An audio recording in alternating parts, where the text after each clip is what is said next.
इतिहास साक्षी है कि पुण्य भूमि भारत की गाथा भारत की अस्मिता, गौरव और राष्ट्रीय स्वाभिमान के लिए विदेशी आक्रांताओं से संघर्ष की महान गाथा है। बर्बर आक्रांताओं ने भारत की आत्मा पर चोट करने और भारत का अपमान करने के लिए हमारी संस्कृति और आस्था के केंद्रों को ध्वस्त किया। सोमनाथ, काशी, मथुरा और अयोध्या के मंदिरों का तोड़ा जाना आज भी भारत की स्मृतियों में जीवित है। सन 1528 में अयोध्या में भगवान श्री राम के मंदिर का मुगल आक्रांता बाबर द्वारा तोड़ा जाना ऐसी ही एक अक्षम्य घटना थी जिसने सीधे भारत के सम्मान और आत्मा पर चोट की थी। कारण साफ था, अयोध्या के श्री राम के मंदिर पर आक्रमण भारत की आत्मा पर आक्रमण था। जहां हर भारतीय के रोम रोम में राम बसते हैं, वह भारत यह अपमान कैसे सहता। राम मंदिर पर आक्रमण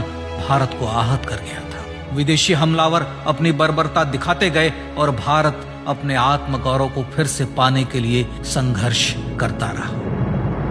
भारत रामलला के जन्म स्थान पर बाबर के नाम पर बने एक ढांचे को देखता और उसे हटाने का संकल्प लेकर शक्ति संजोया करता। हिंदू समाज आत्मसम्मान के रण में डटा रहा और लगातार हमलावरों द्वारा बनाए गए बाबरी ढांचे को हटाने के लिए लड़ता रहा। सरयू कई बार रक्त से लाल हुई। कभी स्थानीय शासकों ने तो कभी साधु संतों और राम भक्तों ने राम जन्मभूमि की मुक्ति के लिए अपने प्राणों की आहुति दी।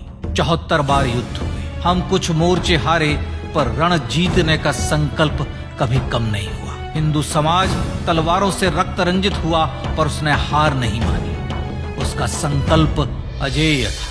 15 अगस्त 1947 को देश की आजादी के साथ सैकड़ों सालों से चले आ रहे इस संघर्ष में नई ऊर्जा और एक नया मोड़ आया। अचानक 23 दिसंबर 1949 को बाबरी ढांचे में श्री राम लला प्रकट हुए। हजारों राम भक्त दर्शन के लिए उमड़ पड़े। तत्कालीन प्रधानमंत्री पंडित जवाहरलाल नेहरू ने उत्तर प्रदेश सरकार को श्री राम लला को विवादित ढांचे से हटाने का आदेश दिया। उत्तर प्रदेश सरकार ने अयोध्या के कलेक्टर को यह काम दिया और यह निर्देश भी कि जरूरत पड़ने पर वे बल का प्रयोग भी करें। अयोध्या के कलेक्टर ने सरकार को उत्तर दिया कि यह नरसंहार के बिना संभव नहीं है, और फिर भी वह ऐसा चाहती है तो किसी दूसरे कलेक्टर से यह काम करवा ले। परिणाम स्वरूप रामलला की मूर्ति वहीं विराजमान रही। विवादित ढांचे को बंद कर दिया गया। केवल पुजारी को सेवा अर्चना के लिए भीतर जाने की अनुमति थी। फिर भी राम भक्त विवादित ढांचे के बाहर से प्रभु श्री राम की आराधना करते रहे। भारत के हिंदू समाज के लिए चुनौतियां और बढ़ गई। मामला अदालत में गया। विपक्षी दलों द्वारा अदालत में भगवान श्री राम के अस्तित्व पर सवाल उठाए गए। उनके अयोध्या में ही जन्म लेने का प्रमाण मांगा गया। भारत का जनमानस अब आहत हो उठा था। आजाद भारत में भी हिंदू समाज को अपनी आस्था और श्रद्धा के लिए संघर्ष करना पड़ रहा था। चुनौतियों के इस समय में सन 1984 में विज्ञान भवन दिल्ली में विश्व हिंदू परिषद ने धर्म संसद का आयोजन किया। इस संसद में देश भर के संतों ने राम जन्मभूमि की मुक्ति के लिए आह्वान किया और राम जन्मभूमि मुक्ति यज्ञ समिति का गठन किया। धर्म संसद ने राम जन्मभूमि की मुक्ति और वहां भगवान श्री राम के भव्य मंदिर बनाने के भारत के जनमानस के संकल्प को फिर से दोहराया। विश्व हिंदू परिषद के नेतृत्व में मंदिर निर्माण के लिए पूरे देश में अभूतपूर्व आंदोलन की शुरुआत हुई। श्री राम जन्मस्थली मुक्ति यज्ञ समिति के साथ देश भर में राम जानकी की रथ यात्राएं निकली। राम लीलाओं में राम कथा के माध्यम से भारत का आम जन फिर से जुटा। अब सबके मन में एक ही प्रण था, एक ही लक्ष्य था। अयोध्या में जन्मभूमि पर भगवान श्री राम के भव्य मंदिर का निर्माण। सन 1989 में विश्व हिंदू परिषद द्वारा गांव-गांव से रामशिला पूजन करके अयोध्या भेजी गई। 2,75,000 गांवों से रामशिलाएं अयोध्या पहुंची। भव्य राम मंदिर के शिलान्यास का निर्णय हुआ। पूज्य संत महात्माओं और हिंदू समाज के अन्य प्रमुख नेताओं के निर्णय के अनुसार अनुसूचित जाति के प्रमुख नेता श्री कामेश्वर चौपाल ने 9 नवंबर 1989 को मंदिर निर्माण का पहला पत्थर रखा।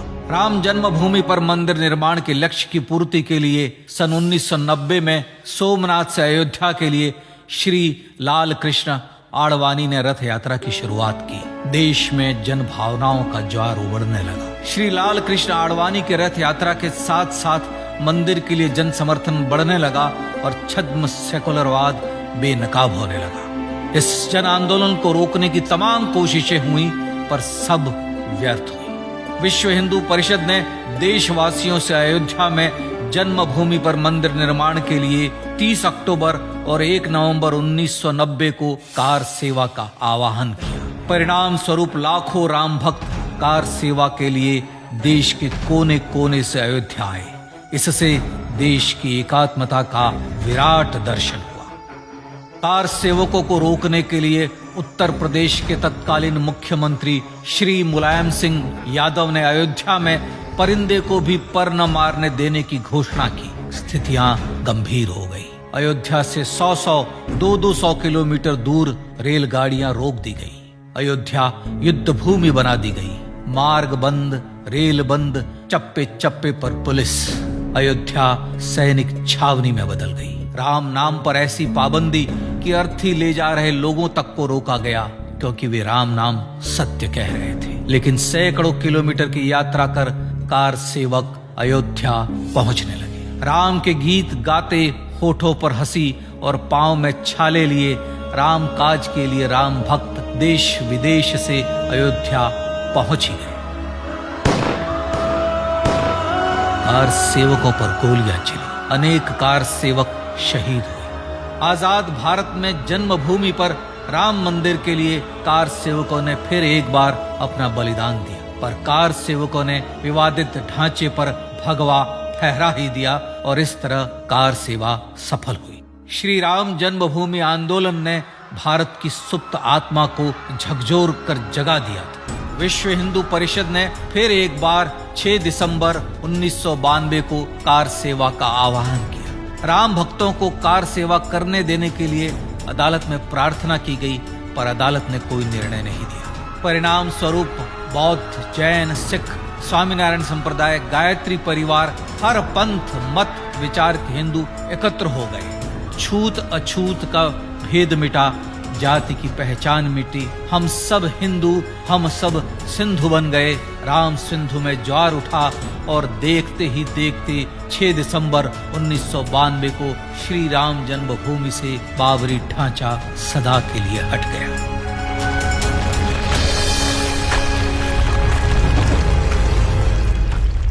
यह क्षण शौर्य, न्याय और सत्यमेव जयते का क्षण था। यतो धर्मस्ततो जय का क्षण था। पर संघर्ष की गाथा यहां जाकर भी नहीं रुकी। छद्म सेकुलरवादियों द्वारा भारत और भगवान श्री राम के इतिहास को झुठलाने के लिए अदालतों में चुनौतियों का सिलसिला चलता रहा, जो 1950 से चल रहा था। हिंदू सिखों के बीच से गुजरते हुए भगवान श्री राम का दर्शन करने के लिए विवश थे। यह स्थिति थी आजाद भारत में श्री राम और राम भक्तों की। पर सत्य को तो जीतना ही था। आखिरकार देश के सर्वोच्च न्यायालय के 5 जजों की खंडपीठ ने 9 नवंबर 2019 को ऐतिहासिक निर्णय दिया और यह कहा कि अयोध्या जन्मभूमि परिसर की पूरी 67 एकड़ भूमि रामलला की। और न्यायालय ने भारत सरकार को जन्मभूमि पर मंदिर बनाने के लिए एक ट्रस्ट बनाने का आदेश दिया। सर्वोच्च न्यायालय के आदेश के अनुसार भारत सरकार ने 5 फरवरी 2020 को श्री राम जन्मभूमि तीर्थ क्षेत्र नाम के ट्रस्ट का गठन किया और राम जन्मभूमि न्यास की भूमि जो सरकार द्वारा अधिग्रहित की गई थी, उसे ही नवनिर्मित न्यास को वापस दे दिया गया।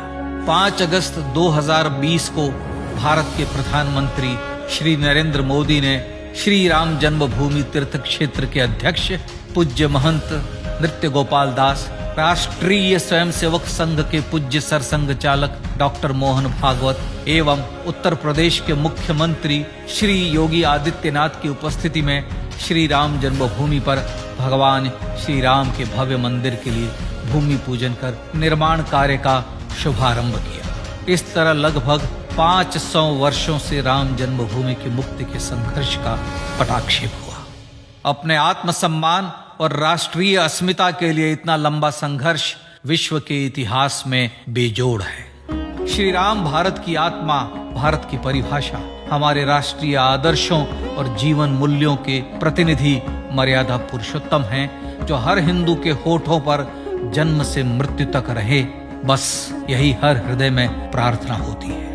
राम भारतीय राष्ट्रीय स्वाभिमान और आसेतु हिमालय से समुद्र पर्यंत तक जन जन को एकात्मता के बंधन में बांधने वाले रक्षा सूत्र है।